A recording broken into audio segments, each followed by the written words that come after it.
안녕하세요. 국방 이슈로 한 걸음 더 들어가 지식을 쌓고 유식해지자. 박창식의 K국방입니다.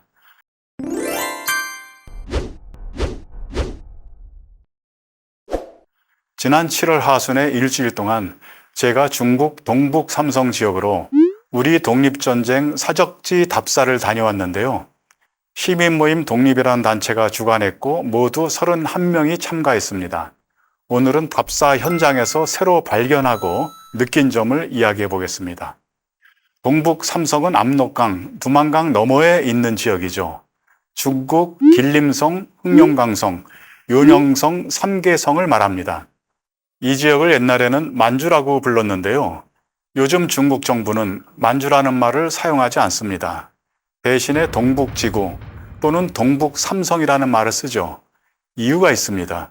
일본이 1931년에 이 지역에서 만주사변을 일으키고 만주국이라는 괴뢰 국가를 세웠는데요. 만주란 말이 그 당시 일제의 침략과 식민지 지배 유산이라는 느낌을 준다고 생각해서 그 말을 잘 쓰지 않는 겁니다. 우리 한인들은 1870년대부터 압록강과 두만강을 넘어서 동북 삼성으로 많이 이주했습니다.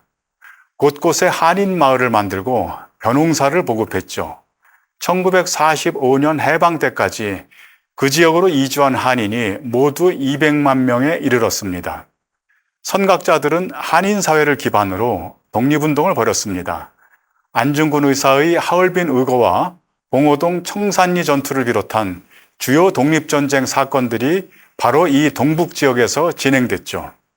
이번 답사에서는 연변 조선족 자치주 윤동주 시인 생가와 백두산, 하얼빈 731 부대 기념관, 압록강 너머에 있는 신흥무관학교 터, 안중근 의사가 순국한 다롄 리순 감옥에 이르기까지 2000km를 다녔습니다. 여정 초반부에 흑룡강성 해림시에 있는 김좌진 장군 기념관을 찾았습니다. 이곳은 2005년에 한국의 김좌진 장군 기념사업회가 건립한 비영리 기념시설입니다. 한중 두 나라가 협의해 해림시가 터를 제공했고 한국 정부가 건축비를 지원했다고 합니다. 큼직한 기념관 2층과 3층에는 일제 침략 만행과 청산리 전투의 영웅, 김좌진 장군 활동을 비롯한 항일투쟁 역사를 전시했습니다. 1층에는 김좌진 장군 손녀인 김을동 전 국회의원이 시진핑 중국 국가주석과 악수하는 사진을 걸었습니다. 2005년에 이 기념관을 지을 무렵에 한중 관계가 참 좋았습니다. 한국과 중국이 일본 제국주의 침략의 공동 피해자로서 역사를 기억하려고 힘을 합치기도 했죠. 바로 이 김좌진 기념관이 그 시절을 말해주는 사례입니다. 기념관 1층에 객실과 식당, 교육실 등 한 번에 100명을 수용하는 연수시설이 있는데요. 객실에는 청소년들이 단체로 수련하기에 편리하도록 2층 침대를 가지런히 놓았습니다. 이 기념관이 문을 열자 많은 한국 청소년이 입소해서 역사의 교훈을 공부한다고 북적였다고 합니다. 그런데 코로나 시기에 발걸음이 줄더니 요즘에는 코로나와 무관하게 청소년 연수가 뚝 끊어졌습니다. 건물을 관리하는 중국인 중년 여성을 만나봤는데요. 한국 아이들이 오면 밥과 뒷바라지를 해주느라 몸이 힘들었지만 그래도 다시 와주면 좋겠다라고 안타까워했습니다. 연수가 끊어진 이유는 예산 때문일 겁니다.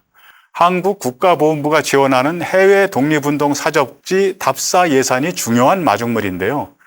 2024년의 경우 이 예산 항목이 전액 미국 하와이 일대 답사 쪽으로 방향을 돌렸다고 합니다.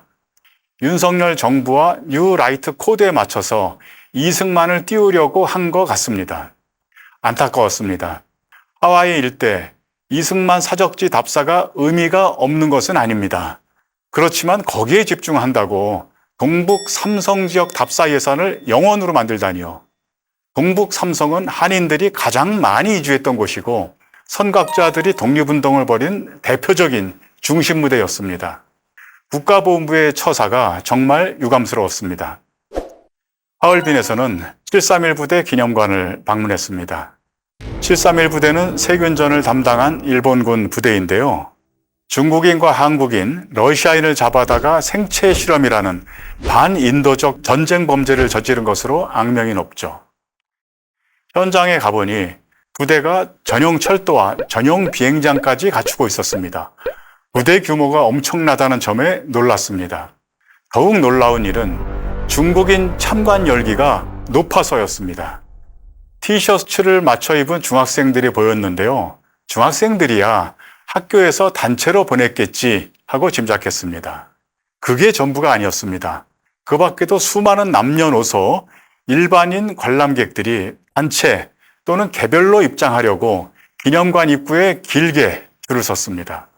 우리 답사단은 노약자가 포함된 점을 인정받아서 좀 빨리 들어갔지만 일반 중국인 관람객들은 대개 1시간씩 줄 서서 기다렸습니다. 제중 교포인 가이드한테 물어봤는데요. 731 부대는 중국인한테 애국심을 교육하는 중요한 기지 가운데 하나라고 합니다. 학생과 공산당원한테 필수 코스임은 물론이고 하얼빈을 찾는 중국인 일반 관광객들도 이곳을 빼놓지 않고 방문한다고 합니다. 한국도 애국심 교육이 필요하죠. 우리도 천안에 독립기념관 같은 시설을 지어놓고 있습니다. 문제는 저도 몇 차례 가봤지만 그때마다 방문객이 독립기념관에 썩 많지가 않아요. 역사의 교훈을 잊으면 미래가 위험해지는 법인데요. 자주 독립국가를 세우고 발전시키겠다는 선각자들의 정신을 계승한다는 생각이 중국은 치열한데 우리는 약해지는 것 아닐까 하는 걱정이 들었습니다. 답사 중반부 일정으로 지린성 서남부 압록강 너머 삼원보에 있는 신흥무관학교 터를 찾았습니다. 신흥무관학교는 선각자들이 독립전쟁을 결심하고 필요한 인력을 기른 군사교육기관입니다. 우당 이회영을 비롯한 지사들이 1911년 한인들이 많이 이주한 서간도에 신흥강습소라는 이름으로 문을 열었죠. 신흥강습소는 장교 인력을 길러내는 6개월 정규반과 부사관을 양성하는 속성반을 두었습니다. 졸업생은 한인촌 교사가 되거나 독립군 대원이 되거나 독립자금을 모집하는 3가지 진로 가운데 한 가지를 택했는데요. 한인촌 교사는 낮에 아이들을 가르치고 저녁에는 마을 청년을 모아서 군사훈련을 지도했습니다. 나중에 신흥무관학교로 이름을 바꾼 이 교육기관은 1911년부터 1920년 문을 닫을 때까지 3,500여 명의 졸업생을 배출했습니다. 졸업생들은 봉오동 청산리 전투를 비롯한 1920년대 독립전쟁의 주력으로 참여했죠. 신흥무관학교 교관으로 활동했던 원병상이라는 분이 회고록을 냈는데요. 회고록이 바로 이 책입니다. 재밌는 내용들이 많이 있고 소중한 역사 자료입니다. 신흥무관학교 터를 찾아가는 여정은 조금 힘들었습니다. 장춘에서 버스로 3시간 30분 동안 빗길을 달려서 저녁에 어두워질 무렵에야 부근에 이르렀습니다. 목적지에서 몇 킬로미터 떨어진 휴게소에서 겪은 일입니다. 중국의 공안원, 즉 경찰관이 대기하고 있다가 인솔자한테 방문 목적이 뭐냐, 인원 구성은 어떻게 되냐 등등을 꼬치꼬치 캐물었습니다. 중국 공안원은 신흥무관학교 터가 있는 마을까지 졸졸 따라다녔습니다. 옛 터에 갔는데요. 그 자리는 중국인 농가가 들어서 있었습니다.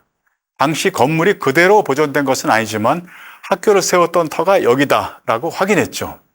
학생들이 전투훈련을 하느라 쌓았던 부근 야산에 진지가 있었는데요. 그 진지는 주민들이 돌덩이를 다른 용도로 옮겨 쓰는 바람에 흔적이 사라졌다는 설명을 들었습니다. 안타까운 점은 신흥무관학교 터에 안내판이나 표지석은커녕 작은 나무팻말 하나도 없다는 사실이었습니다. 사진을 보십시오. 황량하기 그지없죠. 신흥무관학교는 한국 독립전쟁의 대표적인 요람 가운데 하나입니다. 안중근 의사의 하얼빈역 의거 현장이나 해림시의 김좌진 기념관, 용정의 윤동주 시인 생가와 같은 동북지역의 다른 사적지와 비교해도 의미가 전혀 뒤지지 않습니다. 뭐가 잘못된 걸까요? 신흥무관학교와 같은 우리 독립전쟁 사적은 일본 제국주의 침략에 맞서 한국과 중국 국민이 함께 싸웠던 시절을 말해주는 증거물입니다. 김좌진 기념관이나 하얼빈 안중근 의거 기념관과 다를 바 없죠. 한중 두 나라가 나란히 기려야 할 소중한 역사로 볼 수 있습니다. 그런데 왜 신흥무관학교 터는 유난히 초라한 꼴로 남아있을까요? 어쩌다가 중국인 시골 공안원이 한국 답사단을 졸졸 미행하며 동향을 살피는 지경까지 오게 됐나요? 한국의 학계와 기념사업 단체들이 신흥무관학교의 존재와 의미를 뒤늦게 알아차린 것이 1차적인 원인입니다. 진작에 그 중요성을 깨닫고 중국 당국과 협의해서 주변에 기념시설을 조성하면 좋았겠죠. 지금이라도 우리 정부가 중국 당국을 설득하면 좋겠습니다. 그런데 윤석열 정부 들어서 한중 관계를 잘못 관리해서 그것도 어려운 상태입니다. 안타까웠습니다. 이번 답사에서 안타까웠던 점 3가지를 말씀드렸는데요. 반대로 자부심을 느낀 순간도 있었습니다. 마지막 여정으로 다롄을 방문했습니다. 일본이 1905년 러일 전쟁에서 이기고 다롄을 점령한 뒤에 40년간 지배한 흔적이 이곳에 많이 남아 있습니다. 대표적인 유적이 류순 감옥인데요. 류순 감옥에는 안중근 의사가 갇혀있던 독방과 교수형을 집행한 현장을 별도로 잘 보존하고 있었습니다. 안중근 의사가 남긴 붓글씨도 여러 점 전시하고 있죠. 안중근 의사와 신채호, 이회영 선생 3분의 활동 기록을 국제열사기념관이라는 별도 전시실에 잘 모아두고 있었습니다. 중국 총리를 지낸 저우원 라이가 한 말을 국제열사기념관에 적어두었는데요. 저우원 라이는 청일전쟁 후에 중국, 한국, 양국 국민이 일본 제국주의에 대해서 반대 투쟁을 벌였는데 20세기 초 안중근 의사가 하얼빈역에서 이토 히로부미를 처단할 때부터 이 투쟁이 시작되었다라고 말했습니다. 저우원 라이가 안중근 의거를 정확히 이해하고 높이 평가한 건데요. 여기에 배경이 있습니다. 저우원 라이는 청년 시절인 1919년 텐진에서 우리나라 3.1운동과 비슷한 5.4운동에 참여했습니다. 그때 저우원 라이가 안중근 거사를 주제로 한 연극을 연출했고 그의 아내 덩잉차오는 남자 분장을 하고 안중근 의사 역할을 했습니다.